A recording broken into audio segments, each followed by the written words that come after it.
السلام علیکم ورحمۃ اللہ وبرکاتہ۔ تو پیارے بچوں، جیسے کہ ہمیں معلوم ہے کہ آپ صلی اللہ علیہ وسلم نے کبھی جھوٹ نہیں بولا، کبھی امانت میں خیانت نہیں کی، اور آپ صلی اللہ علیہ وسلم کی عمر جب 25 سال تھی تو آپ صلی اللہ علیہ وسلم نے حضرت خدیجہ رضی اللہ تعالیٰ عنہ سے نکاح کیا۔ اب ہم آپ صلی اللہ علیہ وسلم کا حسن سلوک دیکھ لیتے ہیں کہ آپ صلی اللہ علیہ وسلم کا حسن سلوک کیا تھا لوگوں کے ساتھ۔ تو ایک مرتبہ یوں ہوا کہ حضرت خدیجہ رضی اللہ تعالیٰ عنہ کے بھائی حضرت حکیم بن حزام نے ایک بچہ بازار سے خرید کر حضرت خدیجہ رضی اللہ تعالیٰ عنہ کے پاس کو لا کر دیا۔ حضرت خدیجہ رضی اللہ تعالیٰ عنہ نے اس بچے کو آپ صلی اللہ علیہ وسلم کے سامنے پیش کیا اور فرمایا کہ آپ کو یہ بچہ کیسے لگتا ہے؟ آپ صلی اللہ علیہ وسلم نے فرمایا کہ یہ بچہ بہت پیارا ہے۔ تو آپ صلی اللہ علیہ وسلم نے ان کو اپنی پرورش میں رکھ لیا۔ اب آپ صلی اللہ علیہ وسلم ان کے ساتھ بہت محبت، شفقت، بہت محبت کرتے تھے۔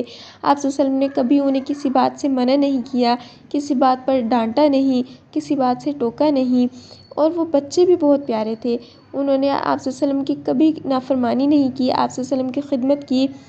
اچھا، اب چونکہ وہ بچہ جو ہے وہ بازار سے خریدا ہوا تھا، تو اب اس بچے کے باپ اور ان کے چچا وہ بازار میں اس بچے کو تلاش کرتے ہوئے مکہ پہنچے، اور انہیں معلوم ہوا کہ ہمارا بچہ جو ہے وہ اس گھر میں ہے، یعنی آپ صلی اللہ علیہ وسلم کے پاس ہے۔ تو وہ آپ صلی اللہ علیہ وسلم کے پاس پہنچے اور اپنے بچے کو لینے کا مطالبہ کیا۔ تو آپ صلی اللہ علیہ وسلم نے فرمایا کہ اس چیز کا اختیار حضرت زید کو ہے۔ اس بچے کا نام زید تھا۔ تو آپ صلی اللہ علیہ وسلم نے حضرت زید کو بلایا اور انہیں کہا کہ یہ تمہارے باپ اور تمہارے چچا ہیں، تمہیں لینے آئے ہیں۔ اگر تم چاہتے ہو، یہ اختیار تمہارے پاس ہے، اگر تم چاہتے ہو تو میں تمہیں ان کے ساتھ بھیج دوں گا، اور جو میں نے تمہیں پیسے لے کر خریدا تھا میں وہ پیسے بھی نہیں لوں گا، یعنی فری میں تمہیں ان کو دے دوں گا۔ لیکن اب اختیار کن کے پاس تھا؟ حضرت زید کے پاس۔ اب ایک طرف ان کے والد تھے اور ایک طرف آپ صلی اللہ علیہ وسلم تھے۔ اب بچوں، وہ بچہ کیا چاہے گا؟ وہ تو یہی چاہے گا نا کہ میں اپنے باپ اور اپنے چچا کے ساتھ جاؤں۔ لیکن حضرت زید نے آپ صلی اللہ علیہ وسلم کو ہی چنا اور انہوں نے کہا کہ میں آپ صلی اللہ علیہ وسلم کے ساتھ رہوں گا۔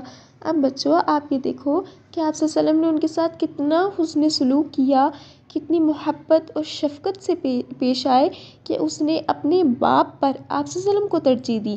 یعنی اس نے یہ نہیں کہا کہ میں اپنے والد کے ساتھ جاؤں گا، بلکہ اس نے یہ کہا کہ میں آپ کو چھوڑ کر اپنے پیارے نبی کریم صلی اللہ علیہ وسلم کے ساتھ رہوں گا۔ تو پیارے بچوں، ہمیں بھی حسن سلوک کا مظاہرہ کرنا چاہیے۔ اگر کوئی ہمیں کچھ کہہ دے تو ہمیں اسے معاف کر دینا چاہیے، اور اپنے ساتھیوں کے ساتھ ہنسی خوشی مل کر رہنا چاہیے۔ اب ایک مرتبہ یوں ہوا کہ ایک سیلاب آیا اور خانہ کعبہ کی تعمیر جو ہے وہ منہدم ہو گئی، یعنی گر گئی، کیونکہ خانہ کعبہ کی تعمیر جو ہے وہ کیا تھی؟ حضرت ابراہیم علیہ السلام کے زمانے کی بنائی ہوئی تھی، اور اس کے بعد بھی کئی دفعہ بنی، لیکن یہ تعمیر جو ہے وہ بہت پرانی تھی۔ تو اب جب جیسے سیلاب آیا تو جو نیچے سے جو پلر وغیرہ تھے وہ گر گئے۔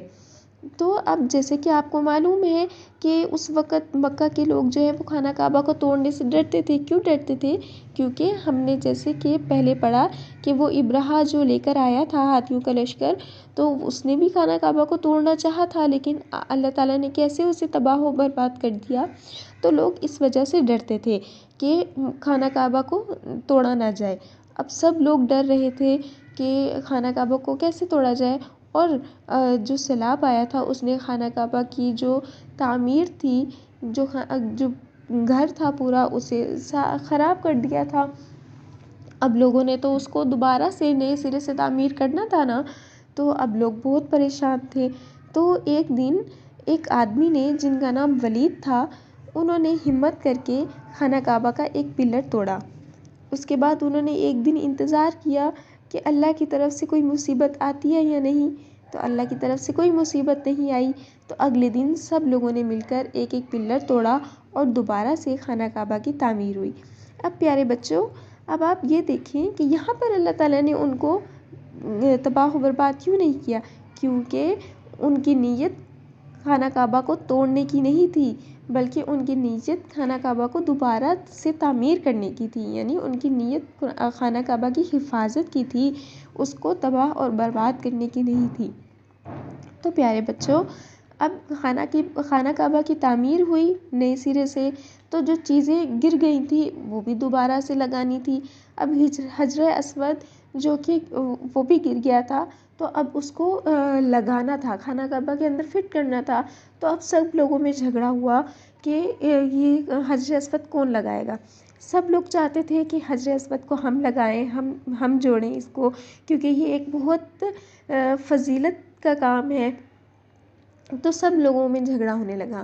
اب جھگڑا اتنا زیادہ ہو گیا تھا، تو ایک آدمی ابو امیہ اس نے فیصلہ کیا کہ آج ہم اس کو چھوڑ دیتے ہیں، اور کل صبح جو سب سے پہلے خانہ کعبہ کے صحن میں داخل ہوگا وہ اس کو رکھے گا۔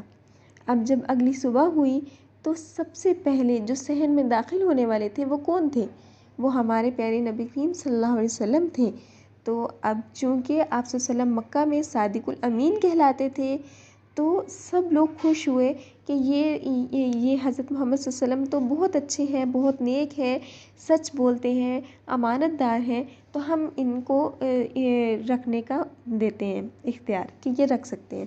تو اب آپ پیارے بچوں، آپ یہ دیکھیں کہ سب میں اختلاف ہو رہا تھا کہ ہم رکھیں گے، ہم رکھیں گے، تو آپ صلی اللہ علیہ وسلم نے ایسی تدبیر اختیار کی کہ سب خوش ہو گئے، اور سب کا جو آپس کا اختلاف تھا وہ ختم ہو گیا۔ اور اب وہ تدبیر کیا تھی؟ وہ تدبیر یہ تھی کہ آپ صلی اللہ علیہ وسلم نے ایک چادر میں حجر اسود کو رکھا، اور سارے قبیلوں کے سردار کو ایک ایک کونا پکڑا دیا چادر کا۔ انہیں کہا کہ یہ ایک ایک کونا پکڑ لیں، اور آپ صلی اللہ علیہ وسلم نے خود حجر اسود اٹھا کر خانہ کعبہ میں فٹ کیا۔ اب آپ یہ دیکھیں کہ سب لوگ خوش ہو گئے، یعنی سب یہ چاہتے تھے کہ ہم خانہ کعبہ اس کو حجر اسود کو رکھیں۔ تو اب جب آپ صلی اللہ علیہ وسلم نے یہ تدبیر اختیار کی کہ سب کے ہاتھ میں اس چادر کا ایک ایک کونا پکڑا دیا، تو سب خوش ہو گئے، یعنی سب اس کام میں شامل ہو گئے۔ تو یہ تھی آپ صلی اللہ علیہ وسلم کی تدبیر، اور آپ صلی اللہ علیہ وسلم کا حسن سلوک۔ آپ صلی اللہ علیہ وسلم لوگوں کے ساتھ بہت اچھے سے پیش آتے تھے۔ تو پیارے بچوں، اب آگے چلنے سے پہلے میں آپ کو ایک کام دینا چاہوں گی، یعنی ایک ہوم ورک کہہ لیں، کہ آپ نے بھی اپنی زندگی میں آپ صلی اللہ علیہ وسلم کی تعلیمات کو لے کر آنا ہے۔ جس طرح آپ صلی اللہ علیہ وسلم، آپ کو پتہ ہے آپ صلی اللہ علیہ وسلم ہمیشہ مسکراتے رہتے تھے۔ آپ صلی اللہ علیہ وسلم کبھی مذاق بھی کرتے تھے نا، تو اس میں بھی آپ صلی اللہ علیہ وسلم جھوٹ نہیں بولتے تھے۔ ایک تو آپ نے ہمیشہ مسکرانا ہے، آپ اپنے ساتھیوں کے ساتھ کھیلیں، اٹھیں بیٹھیں، ہمیشہ ان کے ساتھ مسکرا کر بولیں، اور کبھی بھی ان سے جھوٹ نہ بولیں، اپنے والدین سے جھوٹ نہ بولیں، کبھی بھی جھوٹ کا سہارا نہ لیں۔ آپ صلی اللہ علیہ وسلم کبھی مذاق میں بھی جھوٹ نہیں بولا کرتے تھے۔